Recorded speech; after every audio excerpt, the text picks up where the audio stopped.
Okay, so welcome everyone to Fast Start Your Business Registration, Trademarks, Risk, and Regulations. Today, like Alina said, we will be joined by 4 guest speakers. We will have Alana McElhinney from the Osler law firm, Sydney Young, also from the Osler law firm, Amber Scott from Outlier Solutions, and Scott Wilson from Box Quilt. So welcome everyone, and thank you for being here. Quick disclaimer that nothing in this presentation should be taken as legal or financial advice.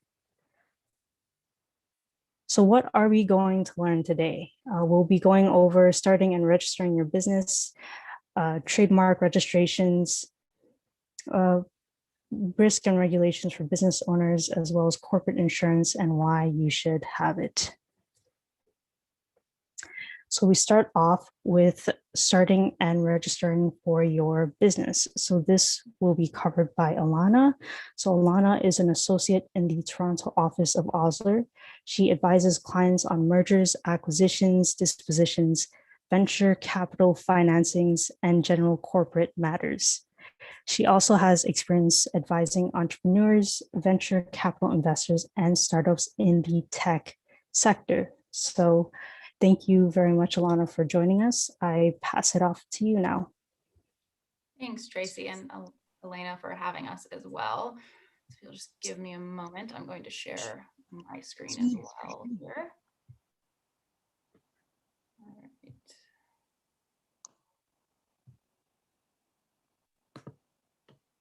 Okay, can somebody nod to let me know that you can see this? Nice. Okay, so as Tracy mentioned, thank you guys for the confirmation. With a startup, everybody just keeps saying, get started, go with your idea, run with it, now's the time. But then you very quickly might run into this roadblock of how does that even work on the legal front? So essentially my practice at Osler is day in and day out working with venture capital firms, and companies, startups kind of from day one of tackling these basic incorporation steps to, hopefully going public one day if that's what they want, or maybe being acquired by another company. So what we're going to cover in this is, as kind of Elena had mentioned, it's largely Canadian focused, as obviously I'm a Canadian called lawyer, but a lot of the general high level matters that you're going to want to consider will be quite similar in the States. Obviously, some of the naming references will change. Like in Canada, we'll call it a share. In the US, it's called a stock. So just keep that in mind, kind of similar to Canada. The US will vary on a state-by-state basis a little bit. But obviously that's something you can look into, if you are located in the States. But like I said, step one is just going to be, some initial things that I'm going to cover in terms of what type of business organizations are even available to you, kind of why you may want to choose one jurisdiction over another, some basic matters about directors, officers, and shareholders, kind of the key groups that, end up comprising your company.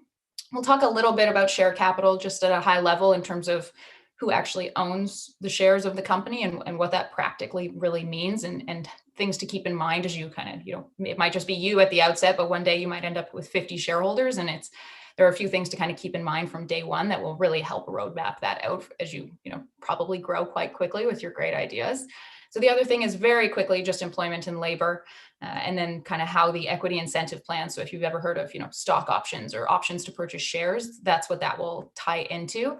I'm going to defer to Sydney on the trademarks and the IP for sure, as that is her specialty, but we're just generally going to talk about how important IP ownership is to, startup companies.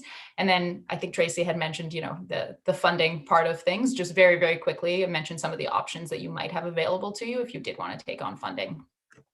So in terms of the different types of business organizations and structures, I've listed out 4 of the ones that are quite common in Canada. To be honest, 10 out of 10 times with our Osler clients in the startup world, you're going to want number 4, a corporation. It's a separate legal entity.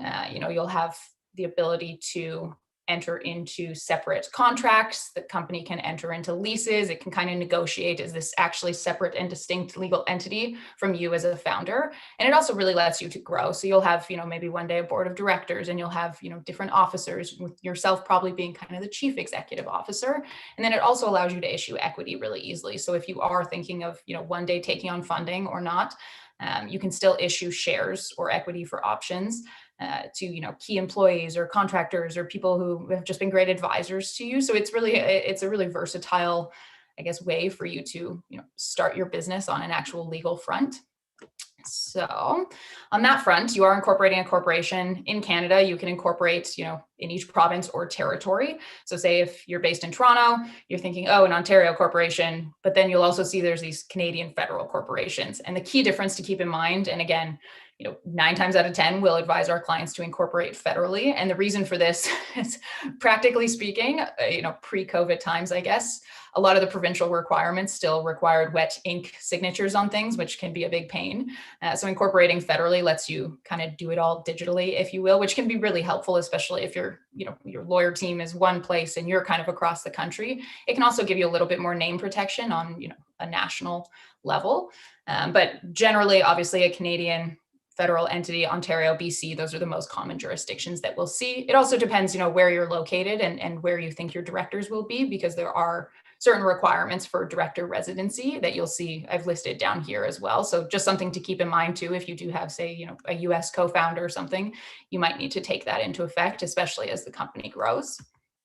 And then in terms of creating a corporation, seems like a daunting thing, but there are some really, really good, practical checklists and step-by-step things outlined on the federal website that you can go look at. So essentially, you're going to file articles of incorporation. Your entity is, created at that point, and then you just really need to know, an address for your company, kind of what you want the share structure to look like, and then you will normally put in place, an initial director, which is quite often probably just going to be you upon incorporation. So I'm not going to dive into this chart, detail by detail and line by line, but as I mentioned, in a corporation, there are kind of the 3 main entities, I guess, within that you want to consider. So who are your directors, kind of what their role is in the company? They're really the managers of it. Who are the officers? So this might be your CEO, your CFO, maybe a chief people person if you start hiring people. And then also you have the shareholders. So those are the people who really own the company and they have a stake in it. And so I'm going to leave this to you to dive into a little bit more, but it's hopefully just a helpful breakdown of kind of who is who within that corporate entity. And then in terms of board composition, I mentioned this from a residency perspective, but another thing to keep in mind is these people are really managing the overall direction of the company. So they have to approve, say, when shares are issued, what contracts the company can enter into, who gets appointed as an officer of the company. So that's just something that we kind of like to remind our even day one startups to keep in mind as they think about the initial setup of their company and how it's going to grow. You might want to have just you at the outset, but if you bring in, say, an external investor, they might want a seat on the board. And it's just really good. We kind of want people from day one to think about how that changes the dynamics. And, is it one of you and one of the investors? And do you think you'll be on the same page? Because you really are bringing on a team member when you're bringing in a director. So just something to keep in mind as they are key people in your company. And in terms of share capital, again, this is kind of how the company issues ownership to other people. So this might just be to founders. It might be to key team members. At some point, it might be, to external investors if you end up doing a priced round of financing. The thing to just keep in mind is that different shares will have different rights and restrictions attached to them. So you can keep it simple and just go, I'm incorporating with an unlimited number of common shares at day one, but it's just something to keep in mind of, these shares will have different rights and restrictions and privileges attached to them, especially as the company grows.